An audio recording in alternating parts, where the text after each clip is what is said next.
Thank you very much for joining us today for our Climate Mobility Data and Literacy Day. And today we will discuss the topic of climate mobility literacy. And we, as you may know, the Global Center for Climate Mobility, recently launched the Climate Mobility Academy. So I'll take just a couple of minutes to share with you why and what it is. So we realized that we have produced a lot of knowledge over the last 4 years. I think we counted 50 plus, I don't remember the exact number, knowledge products. But like many organizations in our space, we were always working on a specific project for a specific country for a specific purpose.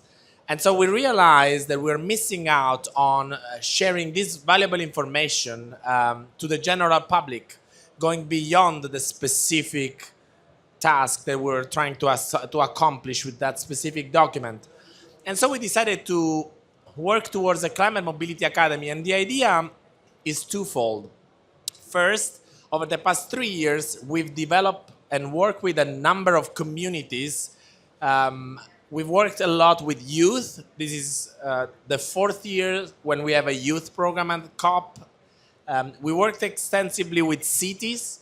We work extensively with academics. So we thought, let's try to bring these communities together and work towards a full ecosystem on climate mobility. So our Climate Mobility Academy has 3 pillars. The first pillar is we decided, as we try to always do, to start from youth. So we said, we have a youth program, we get delegates at the COP, let's elevate this program. And instead of only bringing them to COP, which is valuable and we continue doing, let us also build a fellowship program where we support the fellows on a monthly basis with a stipend, and we engage them in training so that they can also be thought leaders and project managers because they work with us on the initiatives. Each fellow works with us. Some of them, like Brian, engage primarily in his country, Vanuatu, where we have work. Others, like Chamaka, who is next to him, we don't have a deep dive in her country, and so she engages with one of our global programs. So we started with the youth fellows, and we also developed a literacy program. So we started putting out products on a regular basis on social media, and we developed what we call a sandbox. So we organize events and convene partners for different purposes. We have a meeting today because we by no means have figured out the perfect formula. And so we want to learn from others. The programs are in constant evolution. We started the fellowship with 4 pillars, and by now the fellows have a 5th pillar. They have a coaching pillar because we realized coaching was important.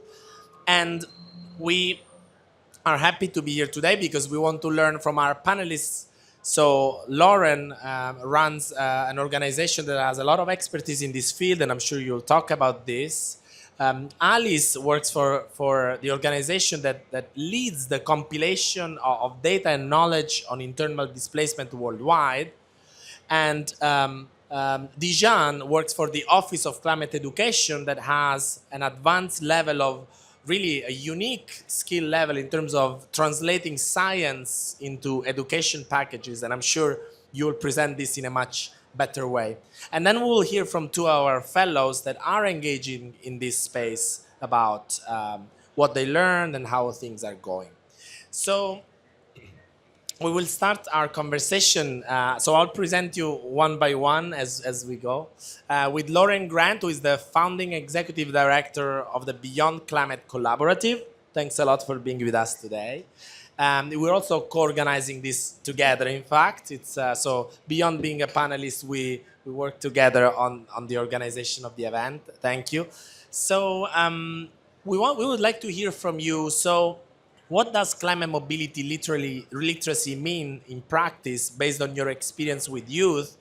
And perhaps I know you offer trainings on a wide range of topics, but which skills do you think are really central for the youth of today? And we have a couple of functioning microphones, so I'll pass you this one. Thank you.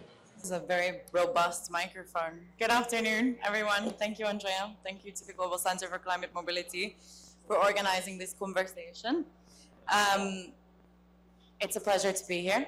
As Andrea said, I'm founding executive director of Beyond Climate Collaborative, which I launched just last year with the mission of exchanging knowledge, ideas, and resources to support emerging leaders advance environmental mobility justice. So all of our work takes a focus on just solutions to climate mobility challenges. I'm sorry to disappoint, but we don't use the language of youth because I do think that language, persons who are youth get tokenized within climate spaces alone. So intentionally, we use the word emerging leaders, understanding that they come in all shapes, forms, sizes, ages, work across all different spaces and sectors, and that's exactly what we need in this space, with climate mobility being such a cross-cutting issue across sectors as well as disciplines. So before launching Beyond Climate Collaborative last year, in 2022, I founded what's called the International School on Climate Mobilities, which is a 7-week-long now, was 5 in 2022, so we keep building, online kind of summer school, unpacking the nuances of climate-related mobilities and mobilities in the 21st century. Very much grounded in decolonial, critical, intersectional, justice-based approaches. And I founded the course because I realized that there was a tremendous gap in spaces through which to sit in and be in conversation around this very complex nexus. And it's funny because you try to offer an introductory course on climate mobility and you realize how complex climate mobility is and that there's really no such thing as having a surface level introductory conversation. And so the school and my work with it really started to inspire me in terms of, as I was questioning, what do I want to do in this space and where are the gaps, realizing again that there really are very few spaces. And I want to shout out to GCCM for your academy program and for the fellowship in particular for giving a space for people to really enter this work. I can't even count, and I'm sure many of you can relate, the number of times I have people knocking on my door, young emerging leaders in the space, whether researchers, activists, advocates, lawyers, you name it, wanting to get involved. There's so much energy to work on addressing climate mobility challenges, but there are so few forums to do that. And then I think where those forums exist, they're very competitive, right? Like it's not easy to get involved in this space. It's not easy to find paid opportunities in this space as well too. And so you find a lot of people just kind of figuring it out on their own. We have some pretty awesome networks that exist. Shout out to the Environment and Climate Mobilities Network, which I think is really our most global kind of forum. The Climate Mobility Africa Research Network, Resama is here, which is amazing. But these are all still pretty academic research focused networks. And so what I became very interested in is what can we do for the non-academics? And how can we amplify knowledge products that are not academic, that are not strictly traditional research oriented? So one of the things that we do quite a bit within the school and are increasing at BCC is we bring in arts-based approaches, storytelling, just creating more space and more platforms for people to really kind of rethink the technocratic top-down learning environment that I think many of us are used to, and instead to create a really safe space for knowledge exchange that values not just what gets written up in research papers and data, but also people's lived experiences, whether that's of climate impacts or forced migration and displacement, or whether that's firsthand, navigating these challenging spaces as development practitioners, as researchers, legal professionals, so on and so forth, because they're not always easy spaces to navigate. And our main kind of aim is to create an equitable exchange for knowledge, which is really a matter of that process being not one directional, but kind of a two-way street. So we do bring in visiting experts from around the world to teach at the school. But I would say that we all learn probably as much, if not more, from the participants who sit in the room. And I would say one of the biggest pieces of feedback that I've gotten over the years is that people weren't expecting to have such a comfortable space to bring not just their knowledge, wisdom, lived experience, but I think also their whole selves into it. And I really cherish the opportunity to get to kind of hold that space in often a very kind of top-down technocratic landscape. So when we launched Beyond Climate Collaborative, we also launched what's called the Climate Mobility Justice Academy. And I like to say that the first year of BCC has been concept node development season, so plenty additional regional thematic courses and specialized training programs on climate mobility intersections and environmental justice coming at you soon. And I'll stop there.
Thank you, Andrea, and thank you for inviting me to join this panel. I'm very happy to be here.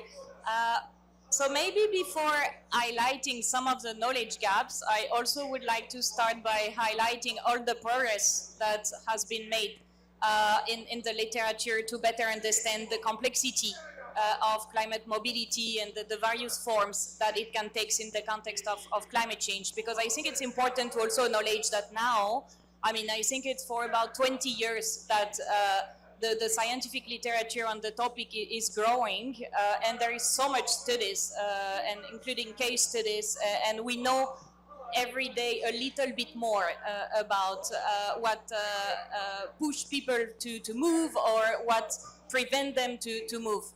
So I think it's important to highlight and maybe to say a little bit about the modest contribution of IDMC to improve this knowledge. And for those who might not know, so IDMC, we analyze data on internal displacement in the context of conflict and disasters and climate change, meaning that we only look at internal displacement. So I'm maybe gonna focus now on some of the knowledge improvements on internal disaster displacement specifically, but just that give you an example of what do we know.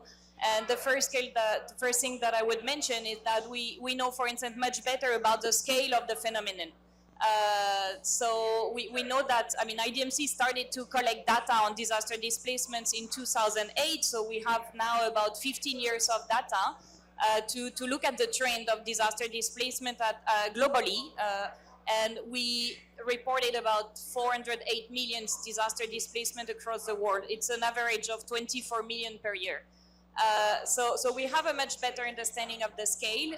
A second thing that we know much better is also about the drivers of those displacement. We know that storms and floods, for instance, are in all the regions the main drivers of disaster displacement, but increasingly slow onset processes such as drought are also increasingly driving displacement. But to be honest, and it might be seen already as a first gap, is that it's much easier to report on displacement following rapid onset disaster than slow onset, because they're much more diffuse and much more difficult to track, I would say. But scale and drivers, the third point I wanted to mention is that we know also better about the impacts on people who are moving. We have increasing understanding of the various needs of people, especially, for instance, the differentiated impact of climate mobility on women, on children and youth, on people with disabilities. I mean, there is an increasing understanding of that, even if that's also at the same time one of the gaps, because we need much more disaggregated data in the way that we report on that to better understand also their needs. But still, there is some progress on that. So just now, maybe moving to the gaps, because that was the focus of the question. But so there is more things that we know. But if you look at, I mean, IDMC data, it's all about historical data. So it tells us about past and current displacement. But it actually tells us very little about future displacement. I mean, historical data doesn't tell you what the future will look like. So one of the first gap I would highlight is we know still very little about the future risk of displacement, how many people will be displaced in the coming years. I mean, they are increasing efforts to do risk modeling approach that are one tool, very helpful, and we need to invest more in efforts in risk modeling, because that can be a very useful tool also for policy planning and anticipating displacement. But as of now, there is still little understanding of the future scale of displacement, also because it's so complex that it's not only about climate change, it's about future demographic trends, it's about future economic development, it's about so many factors.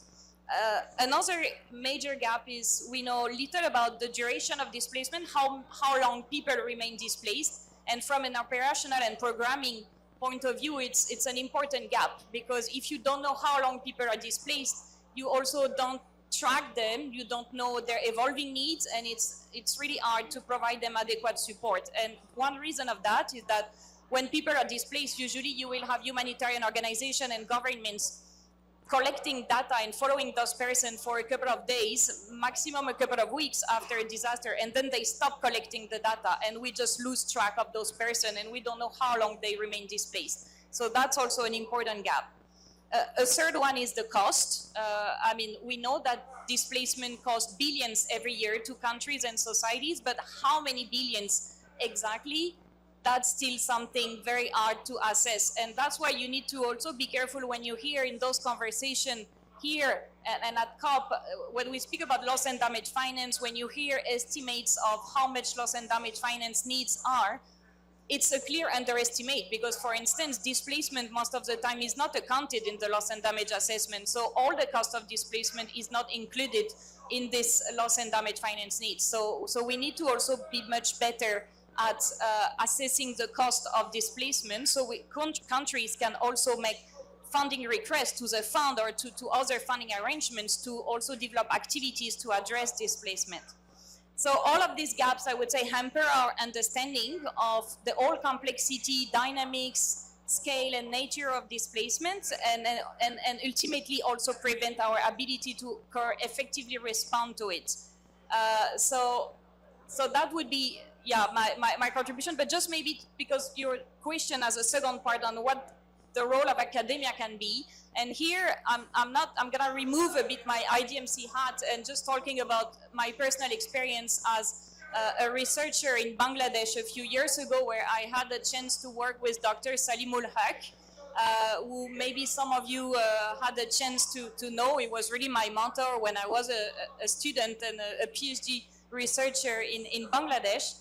And he told me one day that for him, one of the key roles of universities, especially in the Global South, are to build the capacities of students in those countries to be able to contribute to international research. Because when you look at the IPCC assessment reports, which are the authoritative source of science on climate change, what are those reports looking at? They are exclusively looking at peer review journals. And if you don't have the capacity to publish in a peer-reviewed journal, then your contribution will never be integrated and included in the IPCC assessment report. So if we want international research to be more inclusive, we need to build the capacity of students, not only in Europe and in North America, where the vast majority of the peer-reviewed journals and articles come from, but we need to really support students from developing countries to also be able to publish in those journals. And how can it be done?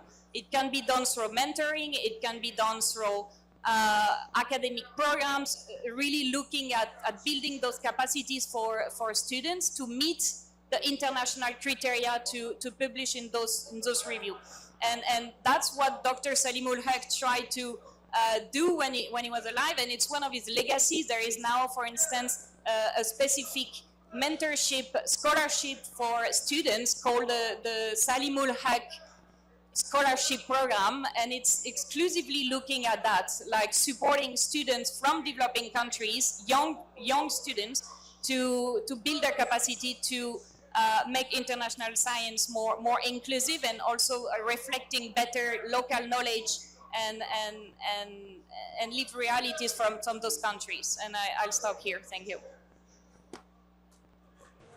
you. Thank you very much. And so I'll pick on the beginning of your presentation about the fact that, and the point that we do in fact know a lot. And I've personally started working on this topic at maybe 15 years ago, and I have to say we're really looking at night and day, and to a large extent is thanks to the IDMSC. So my question for Dijan, for Mr. Dijan Sadadou, is, so we've heard Lauren highlight also at the beginning of your intervention that climate mobility is a complex issue, and I could not agree more. Hard to disentangle, but at the same time, as Alice was highlighting, we do know quite a bit by now.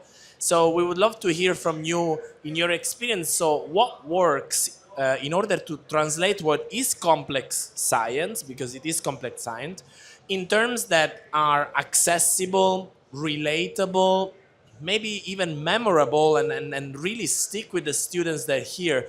At the Office for Climate Education, we were talking maybe last week or the week before, which gave me the opportunity to look at the fascinating work that you do. So we would love if you share some of your lessons learned along the journey. Thank you so much for the invitation as well. Very happy to be learning a lot in this space. A few points. I think the first one is, who knows a lot actually? That's the first question, right? Who is actually in possession of that knowledge and in capacity to use that knowledge? We work with students, but I'm going to reframe to my type of students. We work in the formal education sector. So our main target group are teachers in public schools around the world who in turn have young students in front of them. Let me give you a statistic that I think is very telling, because I think teachers are a very representative type of regular citizen population. 90% of teachers think it's important to know and to teach about climate change, but only a third of them feel able to teach it and to understand what they're talking about. There's a huge gap right there. That is at teacher level, I bet is the same at a global scale. And this is very interesting, because we're talking that climate mobility is a complex topic, but just climate change itself is a complex topic. And we're not very much equipped lately within our education systems to handle that complexity, those complex topics. And that is exactly one of the missions that we have at the Office for Climate Education. We are a UNESCO center based in Paris, and our main goal is really to bridge that gap that exists between the scientific world, these big IPCC reports, that very little people read, let's be very transparent about it, and the educational community. So we create pedagogical resources that are open source, adapted to primary, secondary school teachers, to systems in general. But because a resource alone is not enough, we also go on the ground, run pilot projects, do professional development of teachers, and then because that is not enough, we work at system level. So we work within the whole hierarchy between ministries of environment also and ministries of education to make sure that we open every possible door for a teacher to be able to talk about climate change within their classroom. Once we've done all of that, which is already a lot, then we can start seeing a bit what's happening on the ground. And that is one of the key strong points of our organization, is that we really work at a very grassroots, deep level with partner organizations, with ministries. But like many of us, we're also present in this type of spaces. So we're able to, have a thermometer of like what's the difference between the frameworks being discussed up here and what's actually being understood on the ground. And the reality is that education, well, let's be a bit optimistic, is a very great vector of change. I truly, deeply believe so. But the other reality is that education is in crisis as well. There's a climate crisis, there is an education crisis at the same time. And because we have this deep crisis of knowledge, just pure knowledge, of understanding of what is happening to us with climate change, I would say that the topic of climate mobility is an add-on suffering to many other things. And I would like to share a story, because we're in Brazil and we were exactly in Belém a few months ago doing a teacher trainer for teachers of Brazil with the Ministry of Education. So besides sharing with teachers about climate change, giving them tools, knowledge, we also have a very interdisciplinary approach. It's not only about the science, it's about the climate justice aspects of it, and it's about the emotional aspect of it. We know one of the barriers to talk about climate change, to teach about climate change, is the potential emotional toll that you could have on your students, who, by the way, also know that climate change is important, but also at the same proportions, very few of them can actually explain what's going on. They're just living through it. And one of the teachers, I want to share her story because it was very impactful. We have a part of our workshop about eco-anxiety, in which we invite teachers to go in small groups and share their emotions about climate change. This is kind of like at the end, after we've been through, causes, consequences, impacts. And it's always a very powerful moment, impactful moment, because you realize that very few times teachers get asked, how are you doing? How are you? And when on top of that, you ask that with the lens of climate change, let me tell you, it's not that pretty sometimes. And one of these teachers, I don't know if you remember, about a year ago, there was massive floodings in the south of Brazil. Massive floodings in the south of Brazil.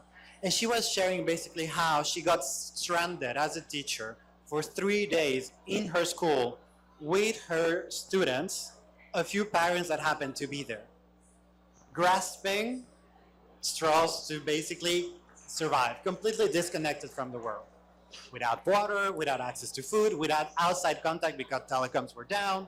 She was sharing this very traumatic experience, and she was sharing this from two perspectives. First of all, as herself, as a citizen, as a fellow human who was living through that. And second of all, she was saying, like, I don't have the luxury to just be a citizen at that moment. I'm a teacher. I'm there and I'm here with my students who are also living through this and looking at me for any type of answer. Same for the parents of the community who were there. And she mentioned something that, in her words, she says, now I think of myself as a climate refugee, because she's actually moving.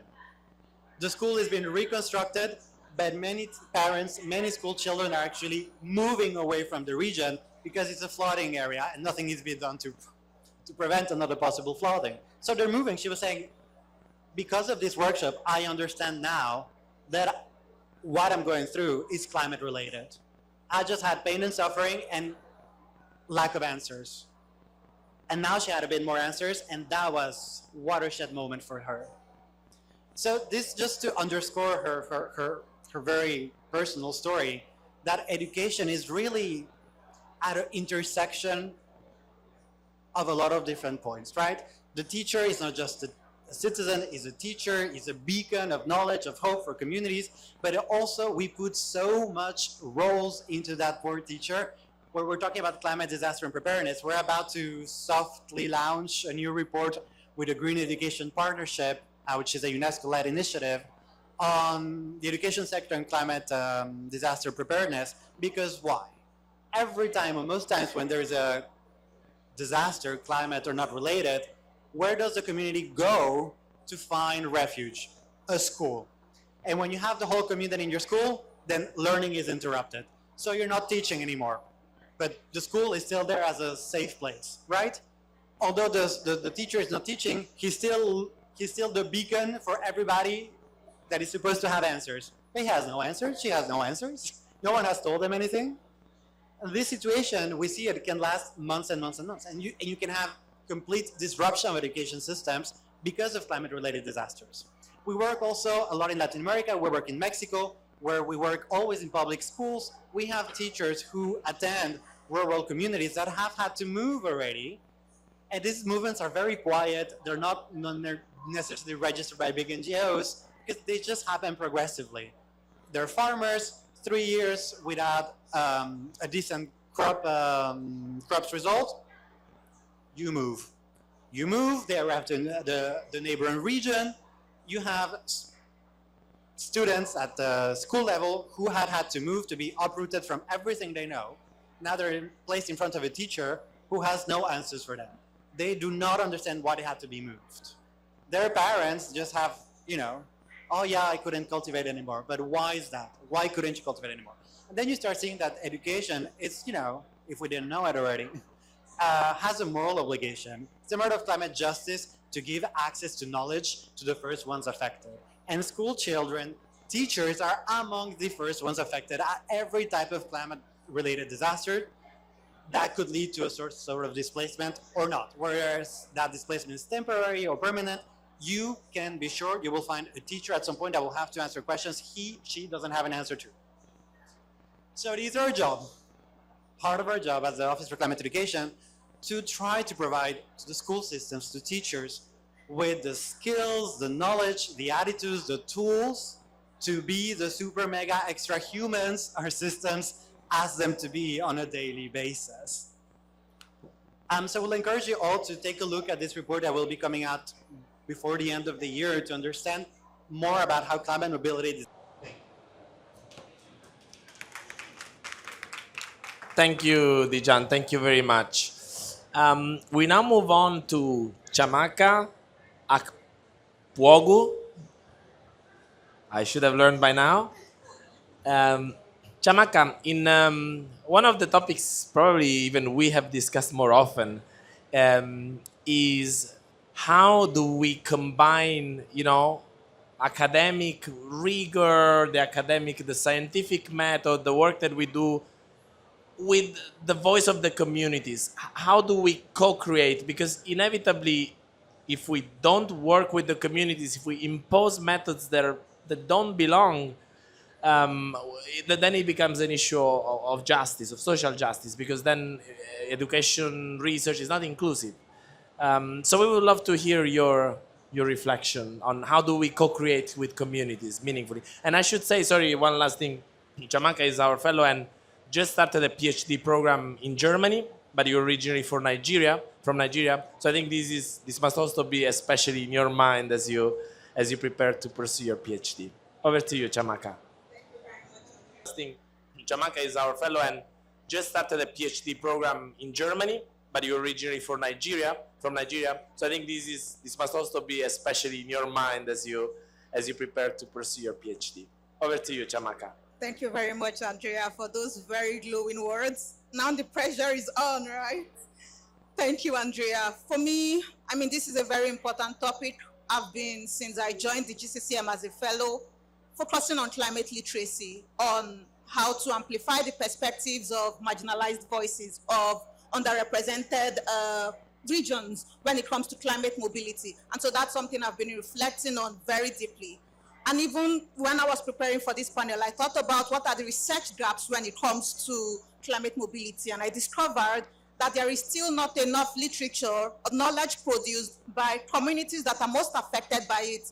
We have indigenous persons not co-producing knowledge. And so this paradigm has to really be examined or engaged with very critically. How can we co-produce knowledge with people most affected, vulnerable communities, indigenous communities? It means rethinking on which terms this knowledge is produced. So first of all, when we talk about co-production of knowledge, it assumes that there is a researcher somewhere that is best placed to translate the lived realities of affected communities, and that's not the case at all. And so I think the first thing I would want to recognize or put forward is that communities are already producing their own knowledges, and that should be recognized in the episteme. So and that will be another conversation. But I think the first way, off the top of my head, the thing that is necessarily said, first of all, is that to co-produce knowledge with local communities would be to use participatory methodologies. So getting them to, in the methodologies used to gather data, getting communities to take ownership of that. And that's a very good step in co-producing knowledge. But I would like to take it a step further in empowering communities, affected communities, to produce the knowledge themselves, to lead the way, to take ownership of it, and that can be done. This is what we should be seeing.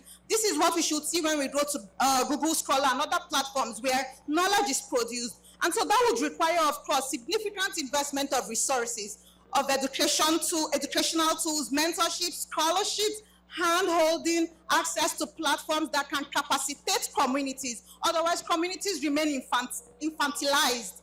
You know, knowledge is continuously produced on behalf of communities, and that's exactly the opposite of what we want to do. I mean, in this age, we are talking about agency more and more. Communities speak, communities produce knowledge through oral communication, oral knowledges, through dances. Knowledge is produced every day.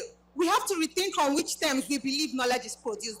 I think that's the first thing I wanted to say. Secondly is the recognition of indigenous knowledges in the episteme. And so typically we talk about, climate science, and climate science presupposes global northern sciences. Knowledge is produced in English language, and so it's exclusionary. These are the terms on which we should engage with. Multilingual, multimedia forms of knowledge production should be recognized on the part of the policymakers, local communities. And when I say local, communities most affected are already and should be consulted, because what we see often is that local communities, indigenous communities, are not consulted when policies are made. And so these policies are once again abstracted from their realities, and the dividends of these policies are not felt by the communities most affected by them. And so it's this consulting at every step communities affected. It is this, after communities are policies are enacted, going back to communities to ask them, how do you feel about this? What are the tangible yields and impacts of this policy in your life? If it is not positively impacting communities, then it's not good enough. Then it should be revised. And so knowledge production and co-producing knowledge with local communities, with communities most affected, requires in a lot of ways rethinking the terms on which knowledge is produced, rethinking the terms on which we engage with communities most affected, and somehow recognizing that communities most affected are legitimate knowledge producers. Thank you very much. Thank you, Chamaka. Right before we started, you seemed a little low energy, and I was concerned, but I guess you recovered. Thank you. No, really, thank you.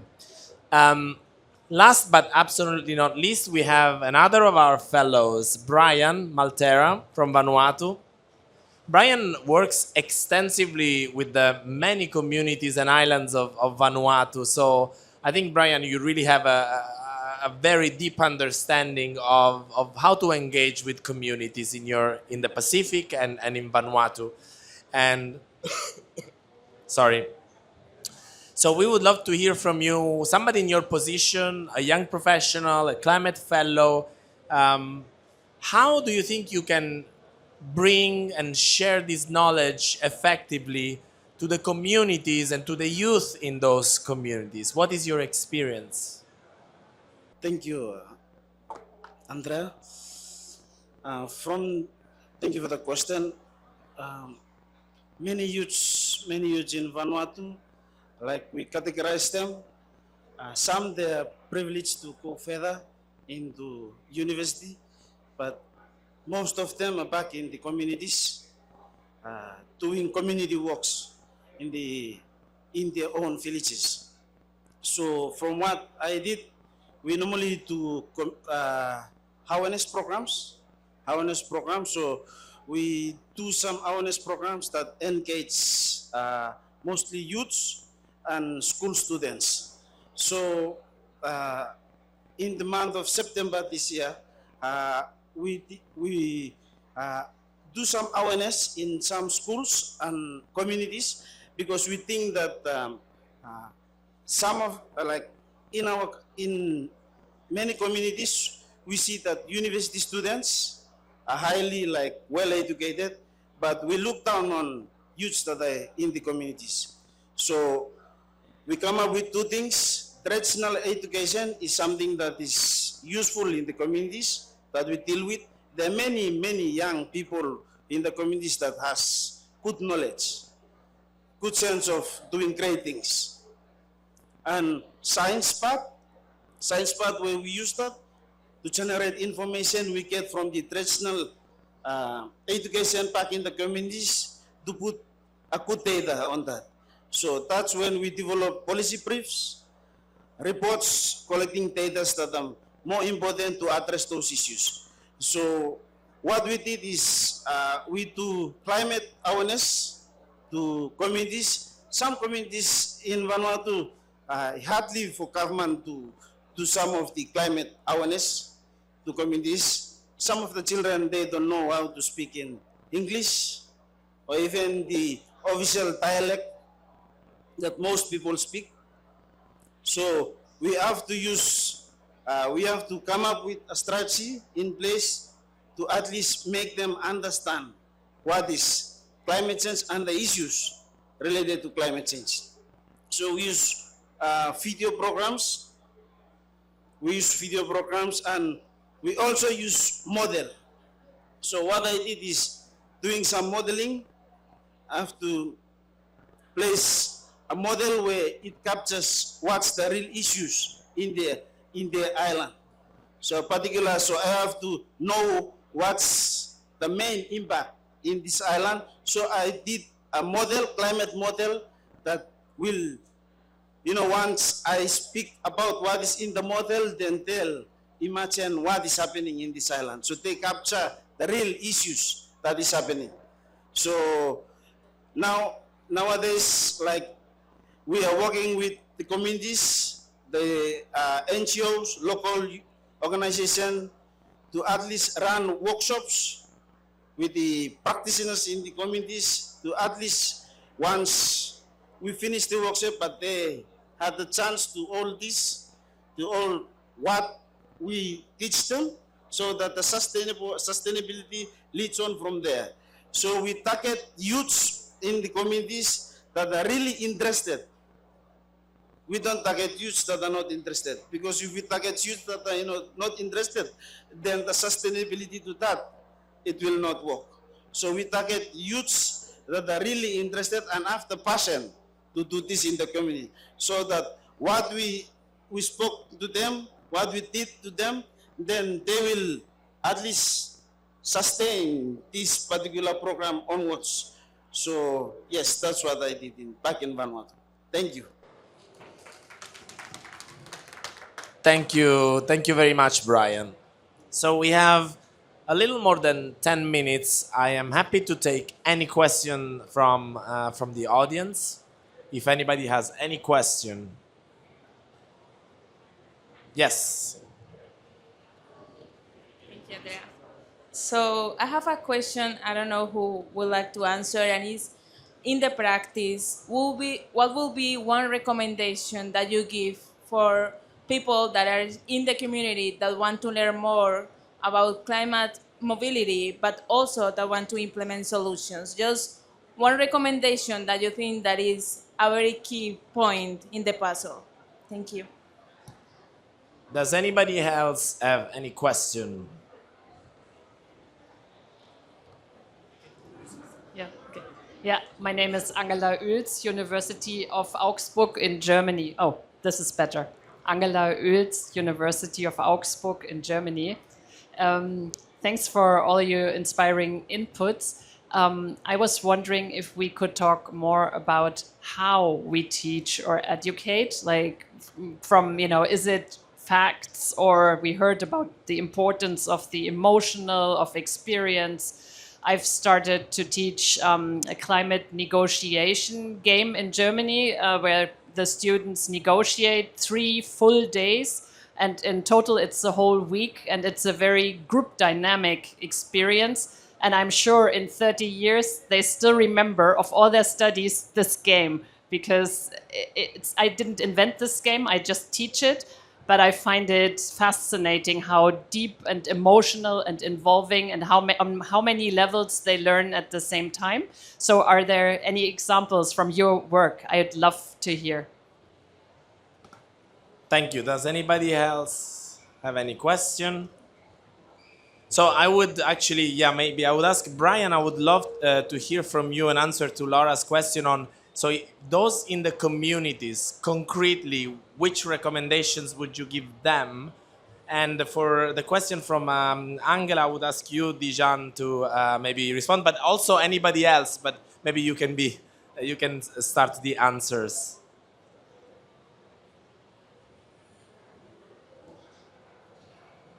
If you feel, if you are happy to answer, also otherwise we can ask the panel. Sorry. Yes, I'll just put that in my own perspective. My own perspective is working with communities. Like we all know, it's sometimes it's hard in some communities.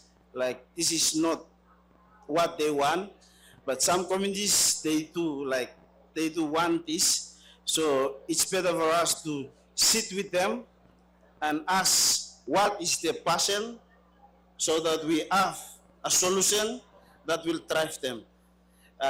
Like from my perspective, we don't want to go and start a new thing, start something new that's not what the community wants. We want to ask them what they want, so that they have a better idea and a solution that will best drive them forward. That's my response. Thank you. Thank you. And I would ask, yeah, Dijan to answer the second, and then we can hear from the others also. Dijan. Sure. A very fascinating question. Please come to one of our workshops, because it is extremely active and dynamic. It's a lot of what you're describing. We also have a COP simulation toolkit that we developed with the French Agency of Development that has been extremely popular for the same reason you were mentioning, is that school students love to do hands-on. And research, and I have my head of research and evaluation right in the back, we can talk about later, shows that active pedagogies, experiential learning, is something that works very well for complex topics such as climate change. So let's avoid what we're doing now, the top-down scenario, with the teacher here and the students there. But what we do is a lot of inquiry-based. So let's ask questions and let's provide them with a guidance to find their answers through hands-on activities, experiments. Why is the sea level rising? Oh, I don't know. Let's see what happens when this melts and this doesn't melt. Let's engage them in the co-construction of their knowledge. And whatever we do, that's going to be critical. Because one thing we want to do while we talk about climate change within the education sector is also build trust back into the scientific process. Science as a whole, of course, with what it has, but building back trust in the scientific process is going to be critical to also foster skills such as critical thinking, empathy, curiosity, and that we can do through many things: role-playing games, experiments, art, sports activities. You know, we can simulate their molecules of greenhouse gas running around trying to escape into the atmosphere. They have to be tackled, you know, by radiation, etc. There's a lot of things we can do with every type of student, from a younger age to later age, to also through active pedagogics, experiential learning, create engagement. Even for the ones who feel like, oh, this is not very interesting to me, you can make it in a way that is not only interesting, but efficient, I would say.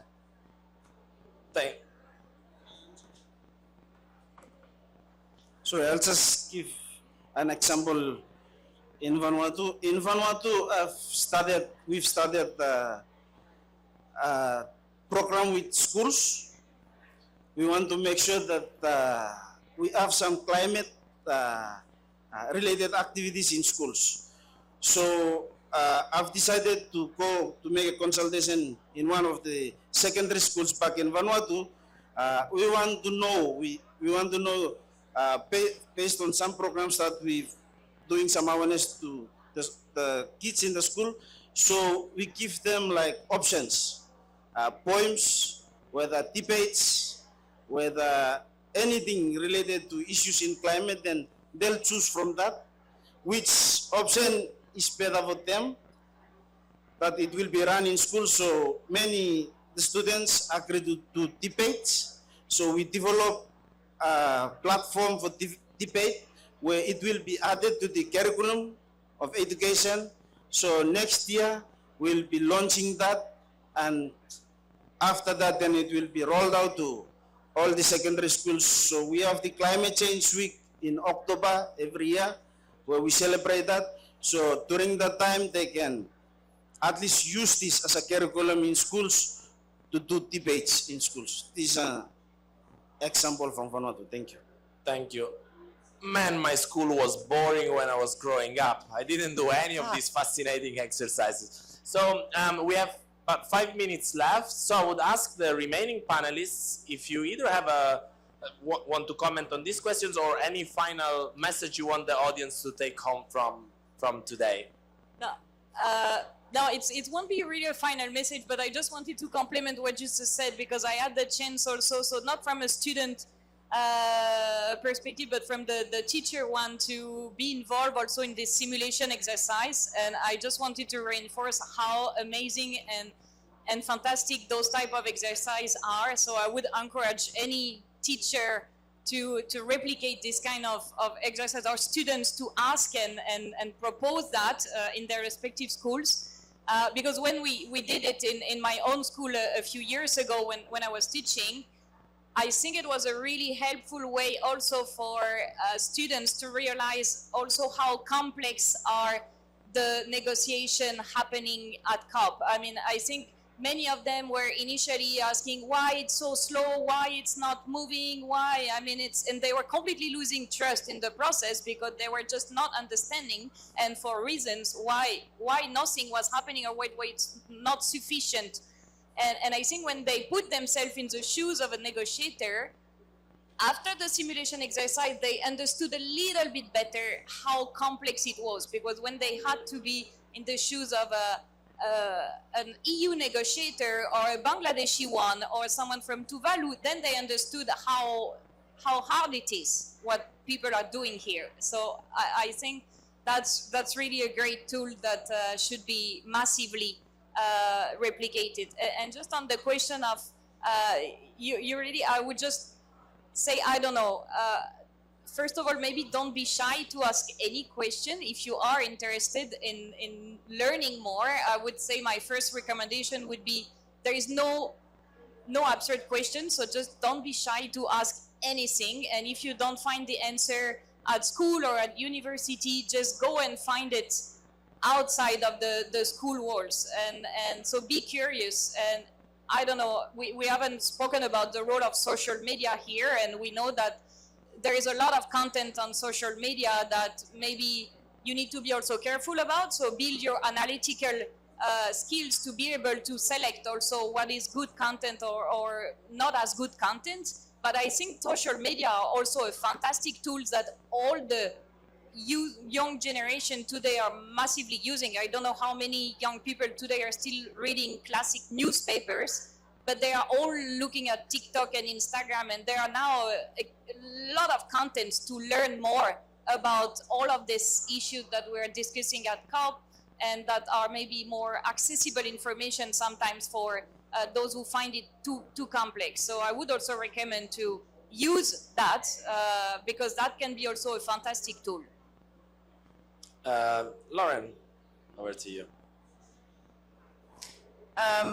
Briefly, concluding thoughts, I think, actually to quote Paulo Freire, because we're in Brazil, I think it is fitting, that I agree with this idea that learning should really be a practice of action and reflection.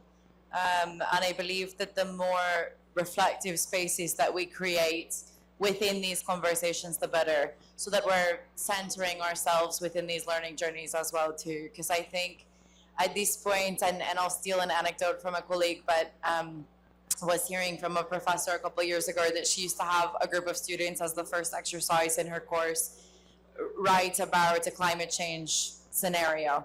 and everybody would make something up. And this was 7 years ago. And over the years now, everybody is starting to write about their own personal experience in relation to the impacts of climate change. Even, you know, in my case, it's the devastation to forests in Oregon and the Western United States that I grew up camping and playing in, right? But we all have some connection to this phenomena, and I think that's a really important place to start in the classroom, so that it's not this abstract data that's out there and this overwhelming global system of climatic change, but we bring it back to kind of starting with, well, what do we know, what are we experiencing?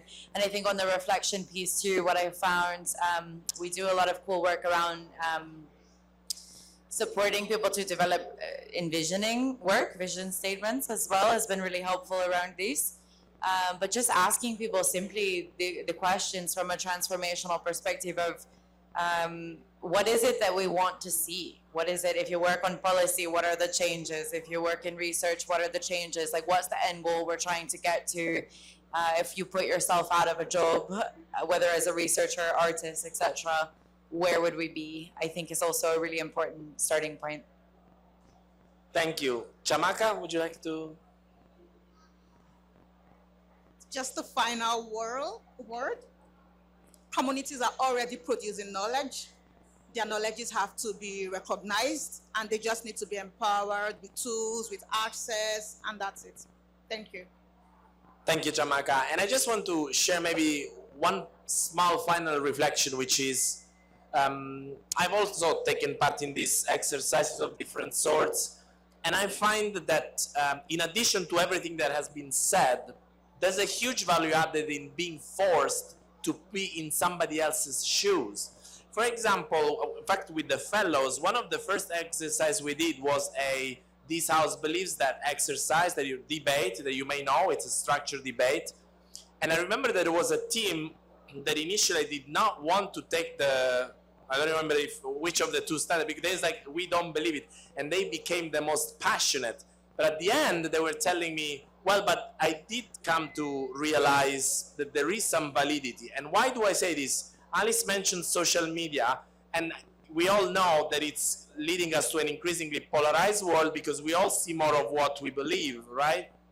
And these exercises can be very powerful in forcing us to understand why others may not necessarily be in bad faith, but how do they get to their conclusions? And my final word on this is what I'm taking from this, which is probably a very small and very specific thing, is next time I think about this type of exercise, I want to force whoever is going to be on the other side, if I'm on the teaching side, to be in the shoes of communities, to figure out a way to really force people, not just to think about how do I design participatory research, many people are doing, but to really, really deeply come from their perspective, because I think we need more of that. Thanks everybody for a wonderful panel. Thanks you for your attention, your questions, and please stay with us. There's a fantastic 4 p.m. session on stories on climate mobility. We'll talk also about eco-anxiety with Climate Mind and other great panelists, so stay with us. Thank you.